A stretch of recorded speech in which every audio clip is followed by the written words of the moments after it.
오늘날의 사람들은 하나님을 믿지 못하는 결과로 의사를 지나치게 믿고 그것 때문에 오히려 그 몸을 망치는 일이 보통이다. 우리 신자들은 적당한 범위 내에서 의사를 믿을 것이다. 그러나 이에 반하여 의사를 믿는 것은 믿음이 없다든가 약품은 마귀가 주는 독줄물이라든가 신자는 어떤 경우에라도 의사의 치료를 받아서는 안 된다는 주장은 성경의 분명한 교훈에 비추어 보더라도 결코 온당한 사상에서 나온 것이라 할 수 없다. 우리들은 하나님을 믿고 기도하면서 의사의 치료를 받으며 완쾌될 때 하나님께 먼저 감사해야 할 것이다. 우찌무라 간조 선생의 글을 인용했습니다. 우리가 얼마나 의학을 믿고 해야 되느냐, 혹은 신유를 믿는 우리 기독교인들이 어떻게 해야 되느냐 하는 것은 예전이나 지금이나 사실은 어리석다면 어리석은 것도 마찬가지고 그 상황이 별로 나아진 것 같지는 않습니다.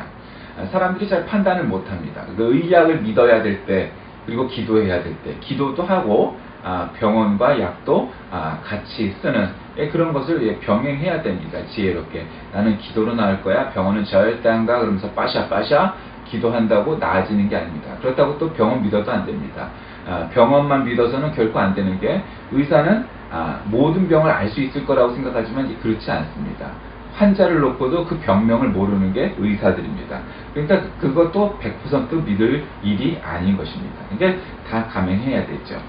오늘 혈루병 걸린 여인이 낫는 장면은 우리가 굉장히 많이 설교 때 제가 했던 대목이 있죠.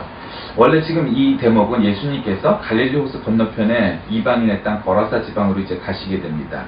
그래서 군대 귀신 들린 자들을 만나서 귀신을 쫓아내고 고침받은 사람의 증언으로 많은 사람들이 예수를 믿게 되고, 다시 갈릴리 호수를 건너와서 회당장 야이로의 딸을 고쳐주러 가시는 도중에 이 12해를 혈루증으로 고생하는 한 여인의 병을 고쳐주시는 대목입니다. 12해를. 오랜 세월이죠. 혈루병이라는 것은 이제 이를테면 여자의 주요 부위에서 자꾸 이게 피가 줄줄 흐르는 겁니다. 그러니까 이를테면 이것은 성병이기도 하고 암이기도 하고 하는 그런 확률이 높죠. 보통 지금으로 얘기하면 자궁경부암이라든가 뭐 이렇게 이런 걸 자궁근종이라든가 이제 그런 부위과 계열의 병으로 해서 계속 피가 나는 겁니다. 그러니까 대체로 이때에는 이 당시에는 이 혈루병 걸린 여인은 보통 일반 여염집의 여인이기도 하지만 아닌 사람들도 꽤 많았습니다. 그러니까 대개 이것은 성적으로 방종했던 사람이었다라고 믿는 경향이 강했고, 대체로 이 혈루병 걸린 여인에 대해서 설교하거나 이해할 때 우리도 그렇게 받아들이고 말을 하곤 합니다. 어쨌든 오랜 세월 동안 혈루병을 알아온 여자가 무슨 뭐 병원 다녀보고 의사를 찾아가봐도 다 고칠 길이 없었습니다. 예수의 소문을 듣고 예수님 앞에 왔는데 예수님 주위에 너무너무 사람이 많은 거예요. 왜? 예수님이 사람들을 병을 고쳐준다, 기적을 베푼다, 이런 것들이 막 일어나니까 예수님 근처를 갈 수가 없는 거예요. 요즘도 여러분 제가 얼마 전에 공항에 갔는데 갑자기 그냥 소리가 와 하면서 사진 찍고 난리가 났어요. 아니 뭔 일이야? 전 공연 갔다 그런 장면을 처음 봤어요. 그러니까 아이돌 연예인이 이렇게 나오는데 봤는데 그렇게 유명한 사람도 아닌 것 같아. 왜냐면 내가 얼굴을 봐도 모르겠어. 그런데 그냥 뭐 한국 소녀들, 외국 흑인 소녀, 백인 소녀 할 것 없이 막 사진을 찍고 난리가 났어요. 그리고 막 카메라를 찍고 막 달려나가는 거예요. 그래서 처음에 우리는 저 비키세요, 위험해요, 뭐 그러면서 아니 왜 우리를 그러지 그랬더니 걔네들이 나오니까 막 그걸 갖다 찍으려고 이제 하는 거라 그랬었던 거예요. 그러니까 여러분, 내가 만약에 그 연예인을 좋아해서 다가가려고 해도 쉽지 않을 거예요. 더 어마어마한 슈퍼스타가 나오면 어떻겠어요? 근처에 못 가요. 그러니까 지금 예수님이 마치 그런 거예요. 예수님이 아이돌처럼 그 앞에 가까이 갈 수가 없었으니까. 더군다나 이 환자들은 그런 거예요. 여러분, 예전에도 천사가 물에 내려와서 물이 동하기 전에 먼저 들어가야 된다는 베데스다가의 환자하고 똑같은 케이스예요. 이게 인생의 딜레마죠. 이 환자는 예수님을 만나서 상담도 받고 기도도 받고 낫길 바랬는데 예수님을 만날 길이 없는 거예요. 그런데 문제는 이런 거예요. 지금도 교회가 갖고 예배를 드릴 환경이 되고 얼마든지 자유의지로 자기가 선택만 하면 예배를 드릴 수 있는데, 우리나라 같은 경우에 예배를 드릴 수 있는데 드리지 않는 인생이 얼마나 많아요. 그건 자기가 선택한 거예요. 그러니까 누구도 뭐라고 하잖아요. 너 왜 예배 안 드려? 이러지 않아요. 근데 예배를 드릴 수 있는 여건인데도 이유를 대죠. 뭐 몸이 안 좋아서 바빠서 뭐 어쩌고 누가 반대를 해서 이따위 얘기를 해요. 신앙은 그런 게 아닙니다. 여러분, 신앙이 무서우면, 종교가 무서우면 이슬람 신자들 보세요. 정말로 목숨이 간당간당한 순간에도 이 종교의 신념을 위해서 목숨을 버리는 일들도 있어요. 그게 테러가 돼서는 안 되지만 자기 종교적 신념을 위해서 그런 사람들이 있어요. 여호와의 증인 보세요. 딴 건 모르겠지만 절대로 총 안 잡는다고 해서 그 사람들 때문에 지금 헌법이 바뀌게 생겼어요. 법이 바뀌게 생겼어요. 그게 좋다 나쁘다 이런 차원이 아니고 그 사람들의 신념을 위해서, 종교적 신념 때문에 그래요. 근데 우리는 그런 문제가 아니에요. 주의를 지키고 예배를 지키는 것 때 여러분 정말 그 사람들 보면서 어떤 생각이 드세요? 그럼 뭐 한마디로 보면 뭐 한국 교회가 믿음이 좋고, 물론 그런 일면이 있어요. 한국 교회만큼 믿음이 뜨겁고 기도하는 나라가 없죠. 그건 사실이에요. 그러나 또 한편으로는 오늘날 우리가 30년 전과 비교했을 때 정말 그런 믿음이 있느냐? 많이 달라졌을걸요. 왜 그래요? 이제는 배가 불러서 그래요. 교회도 배가 불렀고요. 한국 교회도 배가 불렀고요. 성도들도 배가 불렀어요. 그리고 일반 사람들도 배가 불렀어요. 옛날에 가난하고 어렵고 힘들 때는 정말 간절함으로 예수를 찾고 성령님을 찾고 막 이러면서 그런 뜨거움이 있었고 간절함이 있었는데, 이제는 뭐 굳이 열심히 그렇게 그 정도까지 기도 안 해도 먹고 사는데 지장이 없는 나라가 되었고, 그런 교회가 되었고, 굳이 뭐 주일마다 예배를 드리지 않아도 이렇게 생각을 하는 거예요. 근데 여러분, 그 착각의 가장 큰 문제점이 뭔지 아세요? 여러분, 하나님은 우리에게 성경에 너희들이 부자가 되기 위해서 나를 찾고 기도하라 말씀하신 적이 없어요. 그 제목만으로 우리가 기도를 했다면 그건 기도도 아니고, 그건 하나님이 들어주신 것도 아니고 다 착각이에요. 물론 하나님은 우리에게 물질적인 은혜와 은사도 주셔요. 그러나 하나님이 그것을 의도하지 않았어요. 하나님이 바라시는 것은 영혼의 구원인 거예요. 그러니까 우리가 뭐 부자가 되었다고 해서 하나님이 그걸 줄 목적을 갖고 하신 바는 일절 없어요. 그러나 한국 사람들이 워낙 부지런하고 열심히 하고 뜨거움을 찾으니까 하나님, 우리가 가난해서 선교할 능력이 안 됩니다. 선교도 하게 해주세요. 한국 교회가 부흥하게 해주세요. 그래서 부흥한 거고 한국이 부흥한 거지, 부자가 되길 원해서 뭐를 했다고 하나님이 그걸 채워주시지 않아요. 그런데 문제는 우리가 부수적인 것, 부차적인 것을 목적을 두고 내가 조금 부자가 되었으니까 교만해진 거죠. 한국 교회가 좀 커지니까 거만해진 거죠. 왜요? 하나님은 그걸 바라시지 않았는데 우리는 좀 그렇게 되니까 뭔가 어깨가 으쓱해진 거예요. 그러니까 기도하지 않아요. 신념을 팔아먹는 거죠. 주일에 예배를 드리고 이러는 것에 관계 없어져요. 왜? 그것들이 이제는 별 볼 일 없어 보이는 거예요. 먹고 살만하니까 큰 차 타고 다니고 큰 집에서 살고 뭐 이제 하니까 종교라는 것이 뭐 얼굴처럼 여기는 거예요. 그 우리의 믿음이라는 게 이슬람교나 안식교, 여호와의 증인의 신념에 비해서 그렇게 대단하냐? 그런 의문입니다. 어쨌든 야이로의 집으로 가는 도중에 이 혈루증 여인을 만났는데, 이 아이돌 만나기 어렵듯이 예수님을 볼 수가 없었어요. 그러니까 이 사람은 그냥 똑바로 서 있지도 못하고 엉거주춤 서 있었겠죠. 그런데 이 놀라운 것은 이 여인의 믿음이었습니다. 여러분이 예수의 소문을 듣고 그 무리들 가운데 끼어들었다고 했어요.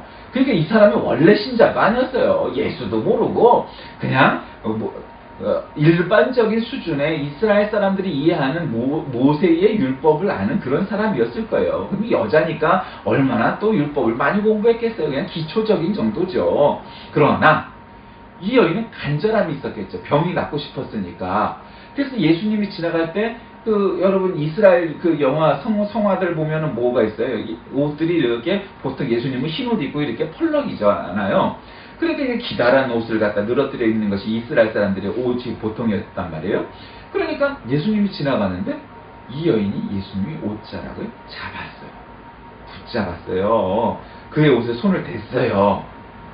그러니까 예수님이 깜짝 놀란 거죠. 그 예수님은 그 옷자락 가운데, 그러니까 예수님이 옷을 잡게만 하면 예수님의 능력이, 성령이 나갔겠어요? 아니었을 거라고요. 그런데 얼마나 간절함으로 그 옷자락을 잡았으면 예수님의 성령의 능력이 성령님이 그쪽을 향해서 나간 것을 아신 거예요. 야, 누가 내 옷을 만졌다. 누구지 잡아봐라. 한마디로. 아니 그 사람이 많은데 예수님의 옷자락을 만져본 사람, 옷자락 예수님의 몸에 손을 댄 사람이 한둘이었겠어요? 그런데 나머지 사람들은 그저 관심사로 아이돌처럼 여기면서 그랬지만 이 여인은 간절함으로 예수님의 옷에 손을 댄 거죠. 그리고 그 능력이 나갔다는 것을 알았어요. 그래서 누군지 찾아봐라. 제자들 아니 이 많은 사람 가운데서 그것을 어떻게 찾습니까? 그랬더니 여인이 두려워하여 떨며 와서 그 앞에 엎드려 모든 사실을 고했다는 거예요. 그랬더니 예수님이 뭐라고 그래요? 딸아, 내 믿음이 너를 구원하였으니 평안히 가라. 내 병에서 놓여 건강할지어다. 첫 번째가 뭐예요? 딸아, 내 믿음이 너를 구원하였다는 거예요. 네 병이 낫다가 아니에요. 여러분 이게 하나님과 사람 간의 이 끊임없는 이 참 초점 안 맞는 일이에요. 우리는 늘 부차적인 걸 원해요. 건강하게 해주세요. 부자가 되게 해주세요. 뭐가 되게 해주세요. 어쩌고 저쩌고. 그러나 하나님의 첫 번째 관심은 그런 것들이 아니에요. 언제도 변함없이 너의 영혼이 구원받는 일. 이게 첫 번째 관심인 거예요. 그러니까 그 포커스를 맞추지 않으면 늘 하나님과 늘 성경을 읽어도 맨날 소용없는 지식거리가 되는 거예요. 영원의 일에, 영원한 일에, 영생의 일에 늘 관심을 갖고 그것을 중점적으로 생각하며 나머지를 부차적으로 두어야 하는데 우리는 늘 떡밥에 제사에 관심 없고 떡밥에 관심을 가져요. 그러니까 초점이 안 맞는 거예요. 이해를 다 못한다고 하는 거예요. 이해를 한다고 말하지만 이해를 못하는 거예요. 여러분 교회가 얼마나 커지는 거가 하나님 관심 있을 것 같으세요? 제 생각에는 아니에요. 교회가 크든지 말든지 그건 별로 중요한 일이 아니에요. 그런다 하나님이 관심 있는 건 한 가지예요. 많은 영혼이 구원받는 건 정말 관심 있으세요. 그런데 그 목적을 가지고 기도하고 노력을 한다면 많은 영혼이 모이겠죠. 그러니까 많은 사람이 모이면 어떻게 돼요? 그게 소위 말하는 큰 교회가 되는 거겠죠. 그건 있을 수 있는 일이에요. 그러니까 여러분 예수님께서 이 혈루병 걸린 여인에게 따라 내 믿음이 너를 구원하였다. 이 여자는 사실 병나기 위해서 온 거예요. 목적이 예수님을 찾아온 목적은 병이 나으려고 왔는데 그런데 첫 번째로 받은 게 뭐죠? 구원을 받았어요. 두 번째로는 뭐죠?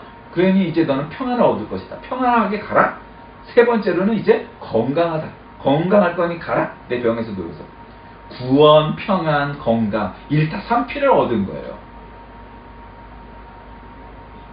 이 여인의 믿음이 얼마나 순수했겠어요. 여러분 병 낫기를 원하는 사람만큼 순수한 게 어디 있어요. 그런데요 신자가 암에 걸렸어요.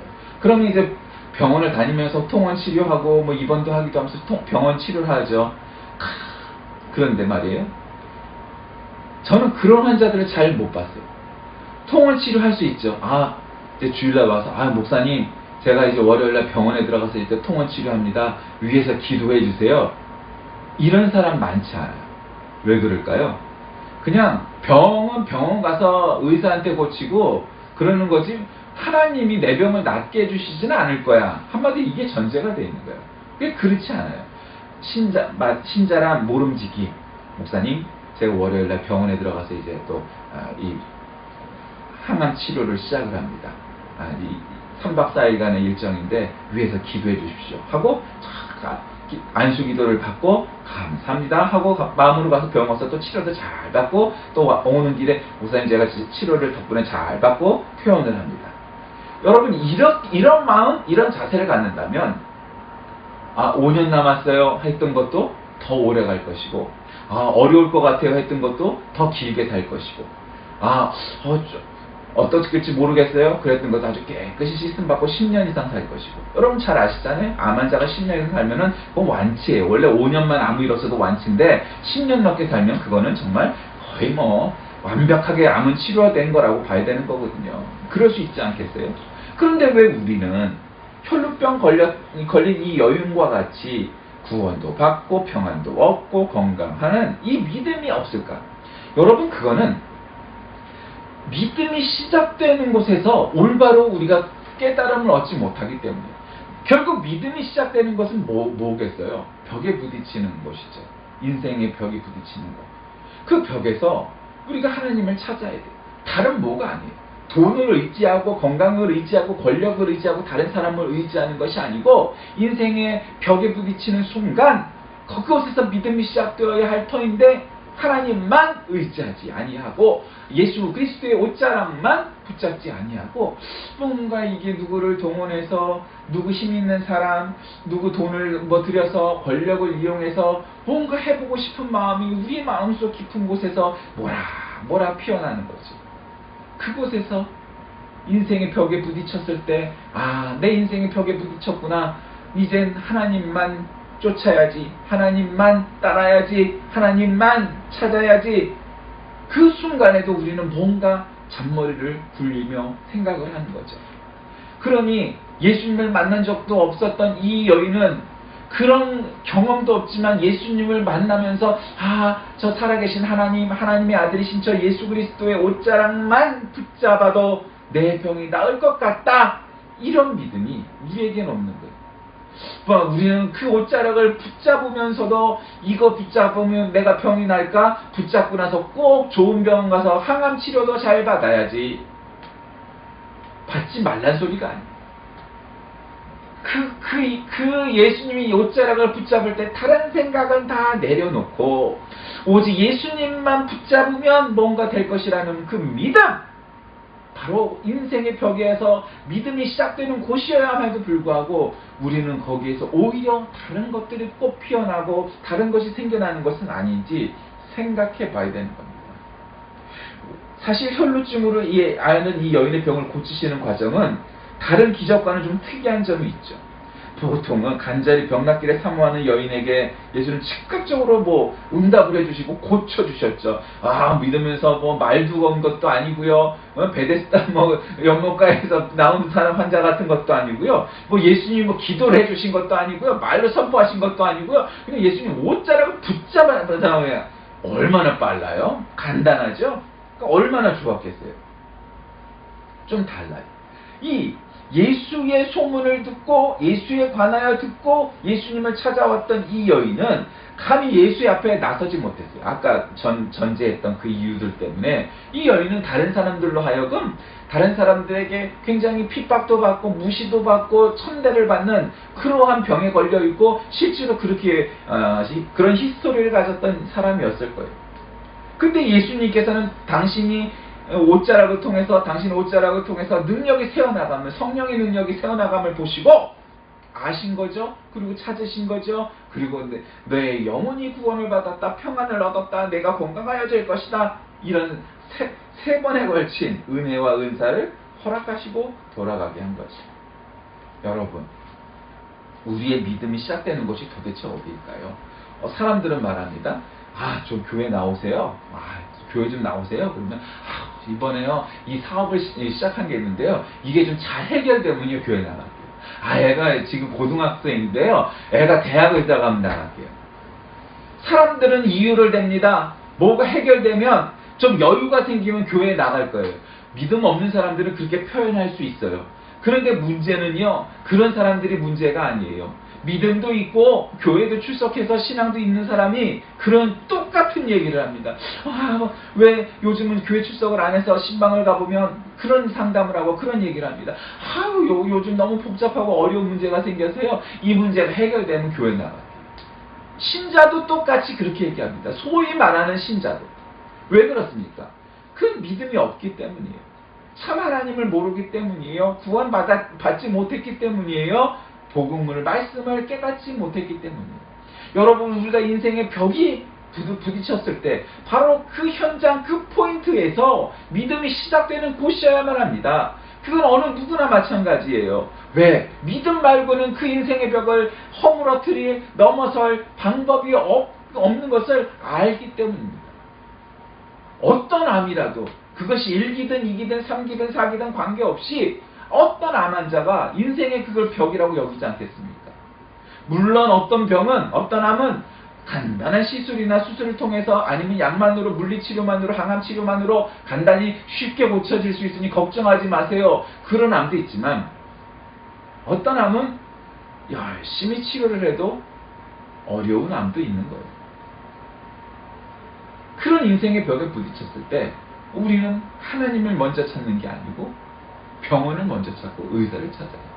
그 앞에다 두고 암인지도 모르는 그런 돌팔이 같은 의사들이 수두룩하고 실제로 잘 알아도 그걸 100% 치료도 할 수 없는 그걸 믿는단 말이에요. 교회를 믿으란 소리가 아니에요. 목사를 믿으란 소리가 아니에요. 하나님을 믿으세요. 인생의 벽에 부딪혔을 때 바로 그 현장, 그 포인트에서 믿음이 시작되는 곳입니다. 여러분은 인생의 벽에 부딪혔을 때 정말 그곳에서 믿음이 시작되고 믿음이 피어나고 어떤 믿음도 생겨나고 있나요? 아니면 오히려 다른 것들이 더 그곳에서 생겨나고 있나요? 예수님의 사역은 세 가지로 말할 수 있어요. 복음 선포, 캐리그마라고 그러죠. 두 번째로는 신유 축사, 병든 자를 낫게 하고 귀신을 쫓는 거죠. 세 번째는 세리와 죄인 등의 소외자들과의 식사, 뭐 이런 것들이에요. 근데 이 모든 것이 다 뭐와 연관되어 있냐면 결국은 하나님의 나라와 밀접하게 연관되어 있어요. 특별히 신유와 축사는 하나님 나라의 현재적 증거, 임재하시는 증거예요. 사람들이 제일 바라는 건 뭐예요? 아, 우리 목사님은 안수기도 했더니 내일 모레 죽을 암 환자도 벌떡벌떡 일어났대. 야, 얼마나 좋겠어요. 제가 정말 바래요. 그런 목사님들만 있으면 얼마나 좋겠어요. 근데 문제는 그렇진 않아요, 현실은. 왜 그럴까요? 그렇게 신유와 축복이 우리에게 있는 까닭은 예수님 당시에 하나님 나라가 현재로 임재했다라는 것을 보여주시기 위해서요. 그리고 예수님이 하늘나라로 다시 돌아가시고 이제 성령님 우리에게 오신 이후에는 이런 일들이 흔하게 볼 수 있는 일이 아니게 되어버렸어요. 왜냐하면 교회가 있고 말씀이 있기 때문에 그런 소위 말하는 말도 안 되는 거예요. 직통계시 뭐 이런 거 있죠? 이런 것들이 많이 줄었어요. 왜 그럴까요? 그렇게 하면 잘 믿을 것 같죠? 그렇지 않아요. 여러분 그냥 내일 모레 죽을 거예요 그랬는데 그냥 기도를 받고 벌떡 일어나서 병원 갔더니 아니 어떻게 이런 기적이 일어났어요? 암 조각이 하나도 없어요. 당신은 이제 암 환자가 아닙니다. 땅땅땅. 그러면은 그날부터 그냥 나와서 교회 출근하고 기도하고 모든 예배 참석하고 헌금도 많이 드리고 전도도 열심히 하고 그럴 것 같죠? 그런 사람도 있지만 아닌 놈이 더 많아요. 그게 인간이에요. 죽을 놈 살려놓으면 하나님은 찾지 않아요. 그러니까 결국 중요한 건 뭐냐면 우리가 그런 기적을 보고 내가 체험했다고 예수를 잘 믿느냐? 절대 아니라는 거죠. 절대 아니에요. 그 순간만 잘 믿어요. 그럼 결국 우리가 예수를 믿는다는 믿음, 하나님을 믿는다는 그 믿음, 그걸 어떻게 시작하느냐? 인생의 벽에 부딪혔을 때 그곳에서 하나님을 찾는 체험을 해야 하고 말씀을 통하여 예배를 통하여 기도를 통하여 찬양을 통하여 날마다 삶 속에서 훈련되어져야지 그것이 가능한 일이지. 내가 죽을 병에 걸렸다 하루아침에 낫는 기적을 체험한다고 그 사람이 대단한 믿음의 소유자가 절대로 되지 않더라요. 물론 그런 사람도 없지 않지만 대체로 그렇지 않아요. 기적은 한순간에 우리에게 찾아오는데 한순간에 날아가 버려요. 군대 귀신 들렸다가 치유함을 받은 사람은 너무 감사해서 온몸과 마음을 바쳐 예수님을 따르기를 원합니다. 그러나 예수께서는 집으로 돌아가 네가 당한 이 큰일을 증거하라고 명하시죠. 자신의 삶의 현장을 사수하면서 복음을 전파라는 거예요. 아까 아무나 예수님의 제자로 받아들이고 나와 똑같이 전도 여행을 다니자고 하는 게 아니고 대부분의 사람들은 네 삶의 현장으로 돌아가라는 거고 예수님의 제자, 즉 12제자, 40문도 이런 사람들만 예수님을 쫓아다닌 거예요. 그러니까 목사만 있으면 되겠어요? 목사도 필요하지만 신자도 필요한 거죠. 신자가 더 많아야 되는 거예요. 그러니까 그렇게 얘기하셨어요. 자, 말씀을 한번 정리합시다. 우리는 병든 사람들을 고치시는 사건들을 통해서 뭔가 예수님이 이 당시 하셨던 것처럼 오늘날도 우리에게 찾아오셔서 기도하기만 하면 벌떡벌떡 이렇게 세우면 얼마나 좋을까? 아까도 말씀드렸지만 그때뿐이에요. 여러분 우리가 갑자기 부자가 되면 예수님 때문에 우리가 부자가 돼서 할렐루야 예수님을 위해서 일생을 살고 내가 일생 동안 선교 여행만 다녀야지 그럴 것 같으세요? 안 그래요. 인간이 그렇게 착하고 인간이 그렇게 선하면 이런 일이 안 벌어졌어요. 절대로 그렇지 않아요. 그 순간만 깜빡하고 껌뻑하고 그 다음번에는 오히려 더 믿음이 나빠지기가 쉬워요. 그게 사람이에요. 믿음이 시작되는 곳, 그것은 인생의 벽에 부딪히고 절망의 나락에 뚝 빠치고 인생의 바닥에 들어갔을 때 그곳에서부터 출발을 해야 합니다. 그리고 오직 하나님만 바라보는 습관, 오직 하나님만 바라보는 그러한 훈련을 통하여서 다른 어느 것도 의지하지 아니고 나는 오직 예수 그리스도만 바라볼 것이다 라는 확신, 그와 같은 삶을 살아간다고 작정할 때 그것이 바로 믿음입니다.